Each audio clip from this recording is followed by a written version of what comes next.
یہ حدیث یہ ہے کہ ایک مومن دوسرے مومن کے لیے اس طرح ہے جیسے کہ عمارت یشدہ بعدہ بعدہ، جیسے یہ دیوار آپ کے سامنے ہے، اس کی اینٹیں ایک دوسرے کے اندر پیوست ہیں، اس پلستر کے بغیر بھی اگر یہ سوکھ جائے تو آپ اس کو دھکے سے گرا نہیں سکتے۔ یہ مومن کی اللہ نے مثال دی ہے۔ اور قرآن سورہ صف میں یہی ہے کہ وہ ایک سیسا پلائی ہوئی بنیان مرصوص ہوتے ہیں، ان کو یہ نہیں کہ ان کی صف کو ایسے کوئی اٹھے اور توڑ دے، آسان کام نہیں ہے۔ بنیاد، یہ بنیان یہاں بھی یہ دیکھیے، یہ کل بنیان یہاں یہ کاف تشبیہ کا ہے کہ اس سے اللہ کے نبی اسلام نے یہ مومن کی مثال دی ہے کہ اس کا ایک حصہ دوسرے حصے کو تھامے رہتا ہے، یعنی گرنے نہیں دیتا۔ یہ ہوتا ہے ایماندار کا دوسرے ایماندار سے تعلق۔ اس حدیث کے آگے دوسرا یعنی آخر میں نبی اسلام نے اس کی مثال یہ دی، ثم شبک بین اصابعہ، پھر اپنی انگلیوں کو نبی اسلام نے اس طرح کینچی طرح بنا کر دیا کہ یہ مومن ہوتا ہے۔ یہ مومن نہیں ہوتا کہ ایک بھائی آ رہا ہے اس سے بغض کیا یا اس کی عادت اچھی نہیں لگی منہ پھیر دیا، نبی اسلام نے اس سے منع کیا ہے۔ آپ سورہ الحجرات اٹھا کر دیکھیے، یا کسی بھائی کا کوئی ایسا عذر ہے تو آپ اس کا مذاق نہیں اڑا سکتے، اس کی پیٹھ کے پیچھے آپ اس کی غیبت نہیں کر سکتے، ہاں الا یہ کہ کوئی ایسا شخص ہو جو دین اسلام کو نقصان پہنچا رہا ہو، حکمرانوں کو لوگوں کو متنبع کرنے کے لیے آپ اس کی اس وقت غیبت کر سکتے ہیں کہ جب وہ اسٹیٹ کے لیے خطرہ ہو، صرف پہنچانے کی حد تک، لیکن بغیر اس کے غیبت کرنا یہ ناجائز ہے اور اپنے بھائی کا، مرے ہوئے بھائی کے گوشت کھانے کے مترادف ہے۔ اور دوسری حدیث نبی علیہ السلام نے اسی صحیح بخاری کتاب الادب میں ہے کہ مثل المؤمنین فی توادہم، کہ ایمان والوں کی مثال آپس میں ایک دوسرے کے ساتھ یہ ہے جیسے وتراحم، یعنی ایک دوسرے کے ساتھ محبت کرنا اور رحم کرنے میں ایسی ہے کمثل الجسد الواحد، جیسے ایک جسم کی طرح ہے، جیسے انسان کا ایک جسم ہے، اذ اشتقى منه عضو، یعنی جسم کے کسی عضو کو تکلیف ہوتی ہے، جیسے کسی کے سر میں درد ہو، کسی آنکھ میں درد ہو، کسی کی ایک انگلی میں درد ہو، تو کیا اسے پورا جسم تکلیف محسوس کرتا ہے؟ چین نہیں آتا۔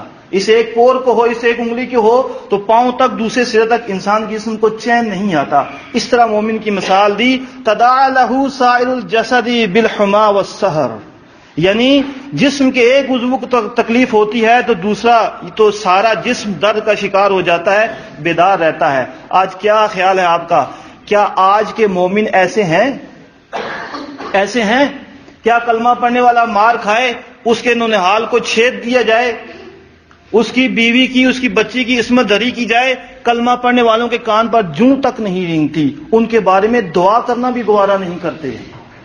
ہر ایک اپنے حلقے میں مومن بنا بیٹھا ہے، اپنے سوا اس کو دوسرا کوئی مومن نظر ہی نہیں آتا۔ مفتی بنا ہے، کہا جائے دائی بنو، مفتی بنا ہے۔ کیا نبی اسلام وحی کے بغیر نبی اسلام نے ایسا کیا ہے؟ ایک جنگ کا واقعہ ہے کہ ایک خاتون نبی اسلام کے ہاں قیدی آتی ہے تو اس کے سر پر دوپٹہ نہیں ہوتا۔ دیکھیے یہ اخلاق ہے، اور حدیث ہے کہ ان من اخیارکم واحسن اخلاقکم، یعنی تم میں سے بہتر ہوا جس کے اخلاق اچھے ہوں، اور یہ ایمان ہے، یہ عمل ایمان ہے۔ بھائی نے آپ کے سامنے صحیح بخاری کے وہ قول لائے ہیں کہ هو قول و فعل و یزید و ینقص، یعنی یہ قول اور فعل ایمان، یعنی قول اور عمل یہ دونوں ایمان ہیں۔ آج بہت سے لوگ کہتے ہیں عقیدہ تو ٹھیک ہے جی، عمل جیسے مرضی کرتا جائے، نہیں، اس کا ایمان پورا نہیں ہوتا۔ یہ مرجعی سوچ ہے جو کہتے کہ جس نے من قال لا الہ الا اللہ دخل الجنہ، اعمال کی کوئی ضرورت نہیں ہے۔ اور آج یہ سوچ آج بہت عام ہے۔ کوئی اس گناہ کبیرہ کو کفر کی حد تک لے جاتا ہے، کوئی اعمال کو بالکل ہی ترجیح نہیں دیتا، اور کچھ ایسے ہیں جو ملے جلے عمل کرتے ہیں۔ تو نبی اسلام نے اس عورت کے سر پہ صحابہ کو کہا کہ دوپٹہ دو، تو نے کہا اللہ کے رسول یہ کافروں کی بچی ہے، تو نبی اسلام نے کیا کہا؟ بیٹی بیٹی ہے، چاہے کافر کی ہو چاہے مسلم کی ہو۔ اس کے سر پہ دوپٹہ دیا تو ان کے اس فعل کی وجہ سے جب وہ جا کے قوم کو بتاتی ہے تو پورا قبیلہ ایمان لے آتا ہے۔ اگر کسی کو یہ کہا جائے کہ تم فلاں یہ کام کرو اور پھر کہا جائے یہ ایمان ہے، کیا یہ ایمان ہے؟ نبی علیہ السلام دیکھیے اللہ تعالیٰ کتنا غفور رحیم ہے۔ بنی اسرائیل کا ایک شخص، اس کو پیاس لگتی ہے، کنویں میں اترتا ہے، پانی پیتا ہے، باہر نکل کر دیکھتا ہے کہ کتا کیچڑ چاٹ رہا ہوتا ہے، صلہ رحمی جس کو کہا جاتا ہے۔ 99 حصے اللہ کے پاس ہیں، ایک حصہ مخلوق میں تقسیم ہے کہ گھوڑا بھی اپنے بچے سے اس کی وجہ سے پیار کرتا ہے۔ مرغی کے انڈے سے نکلنے والا بچہ، کبھی آپ نے دیکھا ہو کہ چیل جب اس پر جھپٹتی ہے تو مرغی پوری کوشش کرتی ہے اپنے بچے کو بچانے کے لیے، یہ وہ رحم ہے۔ ماں اس وقت اپنے بچے سے زیادہ پیار کرتی ہے جب اسے بھوک لگتی ہے دنیا میں، تو وہ اسے دودھ پلاتی ہے، خود بھوکی رہ جاتی ہے۔ تو وہ کیچڑ چاٹے ہوئے کتے کو دیکھتا ہے تو یہ سوچتا ہے کہ میں پیاسا تھا تو میں نے کنویں میں اتر کر پانی پی لیا، تو یہ تو کیسے پیے گا؟ وہ اترتا ہے کنویں میں، اپنے موزے میں پانی لا کر اس کو دیتا ہے، وہ کنویں سے نکلا ہوا پانی جب وہ کتا پیتا ہے تو مالکے کا نبی صلی اللہ علیہ وسلم نے فرمایا فشکر اللہ نے اس کے اس کام کی قدر کی، فغفر لہ، اس کو بخش دیا، اس کو بخش دیا۔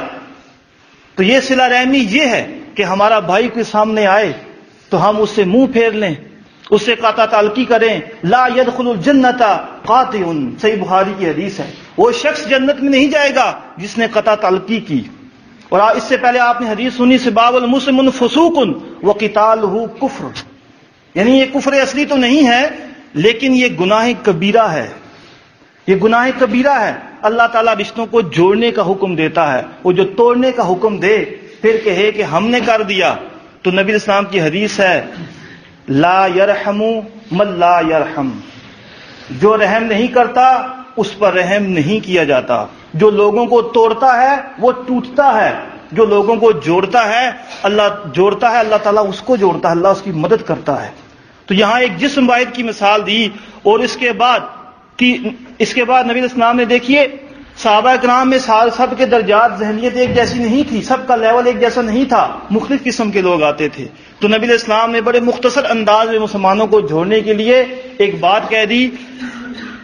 یہ صحیح بخاری کتاب الادب اور صحیح مسلم میں بھی آئی ہے، موطا امام مالک میں بھی آئی ہے۔ تو نبی اسلام نے فرمایا ایاکم والظن، یہ جو زن ہوتا ہے نا، زن کہا جاتا ہے جی فلاں کے بارے میں حسن زن رکھیں، گمان، انسان کی سوچ، اپنی سوچ ذاتی، کسی کے بارے میں سوچا، رائے قائم کی، فتویٰ لگا دیا۔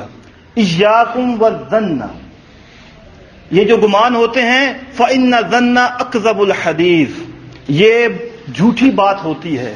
اور صحیح اس قرآن میں بھی اللہ یہی فرماتا ہے کہ ان گمانوں سے بچو، بعض گمان گناہ ہوتے ہیں۔ تو نبی اسلام نے اس کے بعد فرمایا ولا تحسسوا ولا تجسسوا، کسی کی ٹو میں نہ رہو، کسی کے عیوب تلاش کرنے میں نہ رہو، عیب کی جمع ہے عیوب، اس کی تلاش میں نہ رہو، فلانا کیا کر گیا، اپنے اوپر وہ اپنے آپ کے لیے وہ وکیل ہے، دوسرے پہ جج بن جاتا ہے۔ نہیں، ایسا نہیں ہونا چاہیے، اپنے اوپر جج بنو، دوسروں کے لیے وکیل بنو۔ تو مالک نبی صلی اللہ علیہ وسلم نے فرمایا ولا تجسسوا، تجسس نہ کرو، قرآن بھی یہی کہتا ہے ولا تجسسوا، مت تجسس کرو۔ اور جس کسی کی بنیاد ہی تجسس ہو وہ دین اسلام ہو سکتا ہے؟ قطع نہیں ہو سکتا۔ نبی اسلام نے منع کیا، اللہ منع کرتا ہے۔ تو کوئی تجسس کی وجہ سے کسی کے اوپر کوئی حد لگا دے، اپنے ذہن کے مطابق حد ہو نا، اپنے ذہن کے مطابق حد لگا دے، یا کوئی قانون نافذ کر دے، لوگوں کہے میں نے کر دیا، میں نے بڑا فیصلہ کر دیا، کوئی بھی ہو، اس پاکستان سے ہٹ کر دنیا میں کہیں بھی ہو، تو اس نے کیا کیا؟ اس نے دین اسلام کے خلاف اپنا حکم نافذ کیا۔ اور جو دین اسلام کے خلاف اپنا حکم نافذ کرے تو چاہے مفتی اعظم پاکستان ہو، چاہے کہیں کا بھی ہو، تو اس کی بات رد کر دی جائے گی، وہ ذلیل و خوار ہوگا۔ تو اس کے بعد نبی اسلام نے یہ فرمایا ولا تحاسدوا، حسد نہ کرو۔ یہ جو حسد ہے نا، حسد، یہ دنیاوی معاملات میں فلاں کے پاس گاڑی ہے، اللہ اس سے چھین کے مجھے دے دے، یہ تو حرام ہے۔ یہ کیا ہے؟ یہ حرام ہے۔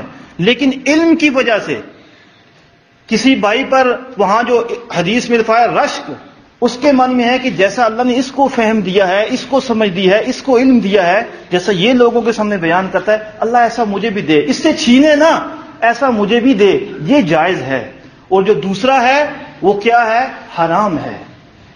اس سے پناہ مانگی ہے مسلمانوں کو، اللہ نے حکم دیا ہے وَمِن شَرِّ حَاسِدٍ إِذَا حَسَدَ، مانگو پناہ کہ جو حسد کرنے والا ہے اس کی حسد سے اللہ بچا۔ اور جو حسد سے کسی کو کہے کہ آپ یہ کام نہیں کر سکتے، آپ قرآن نہیں درس دے سکتے، آپ حدیث نہیں بیان کر سکتے، ہم جیسا چاہیں گے ویسا کریں گے، تو اس سے پوچھا جائے کیوں نہیں کر سکتے؟ تو یہ حسد سے اللہ تعالیٰ نے منع کیا، وَلَا تَبَاغَضُوا۔ اس میں اور فرمایا نبی اسلام نے کہ بغض نہ رکھو، بھائی کے بارے میں بغض نہ رکھو، اس کی غلطی کو درگزر کرو، اس کی کم فہمی سے یا اس کے کسی خطا سے درگزر کرو، اسے سمجھاؤ۔ وَلَا تَبَاغَضُوا وَلَا تَدَابَرُوا، پیٹھ نہ پھیرو اس کی طرف کہ نظر پڑی پیٹھ پھیر لیں، جی ایسے نہ کرو۔ اس کی اصلاح کیسے ہوگی؟ آپ یہ دیکھیں کہ نبی اسلام نے مشرکین تک سے بات کی ہے، یہود و نصارہ کے علماء کو مسجد نبوی میں انہوں نے بات کی ہے، خود جا کے بات کی ہے، ان کو بلا کے بات کی ہے۔ کیا کسی کو جھڑکا ہے؟ نہیں جھڑکا۔ کسی کی اصلاح مقصود ہو تو اس سے بات تو کرو۔ اگر اس سے آپ قطع کلامی کر دیں، اس کو دیکھنا ہی گوارا نہ کریں، اس کی اصلاح کیسے کریں گے؟ اور خود کہیں گمراہ ہے جی، باغی ہے جی، لا تعلقی ہے ہماری ان سے، اس کی اصلاح کیسے کرو گے؟ اللہ تو فرماتا ہے اصلاح کرو، صلح اچھی چیز ہے۔ نبی اسلام نے فرمایا وَلَا تَدَابَرُوا، مت پیٹھ پھیرو، وَكُونُوا عِبَادَ اللَّهِ إِخْوَانًا، اللہ کے بندو تم آپس میں بھائی بھائی ہو۔ اور یہی سورہ الحجرات میں مار کے اللہ تعالیٰ یہ فرماتا ہے اِنَّمَا الْمُؤْمِنُونَ إِخْوَةٌ، یہ مومن آپس میں بھائی بھائی ہیں۔ یہ کسی کی خیر خواہی کے مترادف اس کو توڑتے نہیں ہیں، اس کے بارے میں برا گمان نہیں رکھتے اور اس کے بارے میں اچھا گمان رکھتے ہیں۔ اور اسی سے ریلیٹڈ ایک اور حدیث ہے، لا تباغضوا ولا تحاسدوا، کہ ایک دوسرے سے بغض نہ رکھو اور آپس میں حسد نہ کرو، ولا تدابروا، اور ایک دوسرے کی طرف پیٹھ نہ پھیرو، وَكُونُوا عِبَادَ اللَّهِ إِخْوَانًا، اللہ کے بندو تم آپس میں بھائی بھائی ہو۔ لا ولا يحل لمسلم ان يهجر اخاه فوق 3 ليال، 3 راتیں، دن رات سے زیادہ تم اپنے مسلم بھائی کے لیے تم پہ حلال نہیں کہ تم اس سے ناراض ہو۔ اور کوئی فتویٰ داغ دے کہ سالوں سال نہ بولو، پوری زندگی نہ بولو، یہ کام جائز ہے، تو اس نے حرام کام کیا ہے، یہ شرع میں اس کو حرام کہا گیا۔ اس طرح کسی سے سوشل بائیکاٹ کرنا، ہاں اس کا کوئی ایسا جرم، اس کی حد ایسا بنتا ہے تو اس سے وقتی طور پر، یہ نہیں کہ پورا ہے یہ فیصلہ ہی کر دیا۔ آپ سے بھی تو غلطی ہو سکتی ہے، کل کسی بھائی سے ہو تو مجھ سے بھی ہو سکتی ہے، ہم سے بھی ہو سکتی ہے، ہم انسان ہیں، تو ہمیں بھی اپنی طرف دیکھنا چاہیے اپنے گربان میں کہ جیسا میں انسان ہوں اسی طرح میرا بھائی بھی انسان ہے، تو اس سے بھی یہ غلطی ہو سکتی ہے۔ اور دیکھیے کہ شرعی عذر اور جو اسلام کے مخالف ہیں، جو اسلام کو پسند نہیں کرتے، ان سے بائیکاٹ رکھنا جائز ہے، ان سے بائیکاٹ رکھنا جائز ہے۔ اگر وہ اسلام کی بات سنیں تو اس حد سے آپ تھوڑا آگے چلے جائیں، اس میں سے اپنی صلہ رحمی پیدا کریں، تو اس کو آپ دعوت دیں، آپ اس کو دعوت دیں، اس کو مت جھڑکیں۔ اور اس طرح جیسے مسلم کی حدیث میں آیا کہ 7 حقوق رکھے ہیں، 5 کی روایت میں بھی آیا ہے، 6 بھی ہیں، 7 بھی آیا ہے کہ ایک مسلمان کے دوسرے پر ایسے مسلمان ہیں، رد السلام، جب مسلمان بھائی دو آپس میں ملتے ہیں، السلام علیکم ورحمۃ اللہ وبرکاتہ، کوئی اس کو کہے اگلا اس سے اچھا اس کا جواب دے۔ وعیادۃ المریض، جب اس میں سے کوئی اللہ کی مشیت کے مطابق بیمار ہو جائے اس کی عیادت کرے۔ نبی اسلام مشرکین تک کی کیا کرتے تھے، تو مسلم اس سے بدرجہ اولا بہتر ہے، اس کی کرنی چاہیے، آپ کے لیے ثواب ہے۔ اس کے بعد ہے واتباع الجنائز، یعنی جب وہ فوت ہو جائے تو اس کے جنازے کی اتباع کرنا، اس کی جنازے کی اتباع کرنا۔ اس کے بعد ہے واجابۃ الدعوہ، جب وہ آپ کو دعوت دے تو اس کی دعوت کو قبول کرنا۔ یہ نہیں کہ میرے پائے کا نہیں ہے، یہ جو کبر کہا کرتے ہیں نا، آج اس نشست میں بھی اس کبر کا ایک موضوع ہے، باطر الحق و غمت الناس، یہ کبر کی تشریح یہ حدیث میں آئی ہے، حق کا انکار کر دے اور لوگوں کو حقیر جانے، لوگوں کو حقیر جانے کے ہم سا ہے کوئی نہیں ہے، حق کا انکار کر دے، کوئی قرآن و حدیث پیش کرے ہم نہیں مانتے، اور اپنے جیسا دوسرے کو نہ سمجھنا، ہم نے جو کہہ دیا وہ پتھر پر لکیر ہو گیا، یہ ہے کبر۔ اور دوسرا جو دلیل سے بات کرے آپ میں تکبر پایا جاتا ہے، یہ کبر کی تعریف کہاں سے ملتی ہے؟ تو اللہ تعالیٰ کے نبی اسلام نے یہی بات، اس سے آگے 2-4 اور ہیں کہ جب وہ قسم کھا لے تو اس کی مدد کرنا، جب مظلوم کے ساتھ وہ مظلوم ہو تو اس کی مدد کرنا، جب وہ چھینک آئے اسے الحمدللہ کہے تو آپ اس پر رحمت کی دعا بھیجیں۔ تو نبی اسلام نے تو اپنے صحابہ کو یہ حدیث بیان کر کے ان کو یہ دعوت دی ہے کہ افشوا السلام، سلام کو پھیلاؤ. واصل الارحام، یہ رشتوں کو جوڑو، قطع تلقی نہ کرو، رشتوں کو جوڑو. واطعموا الطعام، لوگوں کو کھانا کھلاؤ، ان کی ضیافت کرو. اور بخاری میں یہ پورا باب ہے کتاب الایمان میں کہ یہ کھانا کھلانا اسلام میں داخل ہے. من کان یؤمن باللہ والیوم الآخر فلیکرم ضیفہ، اپنے مہمان کی ضیافت کرنا. وصلوا باللیل، یعنی رات کو تہجد پڑھو، اللہ کے آگے سب سجود ہو. وصلوا باللیل والناس نیام، جب لوگ سو رہے ہوں. تدخلوا الجنت بسلام، اللہ تعالیٰ سلامتی کے ساتھ ان کو جنت میں لے جائے گا. تو اللہ تعالیٰ سے دعا ہے کہ اللہ تعالیٰ ہمیں ایسے تعلق قائم کرنے کی آپس میں توفیق دے.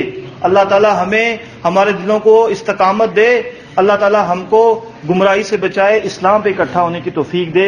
اللہم ثبت قلوبنا الی دینک. سبحانک اللہم و بحمدک، اشہد ان لا الہ الا انت، استغفرک و اتوب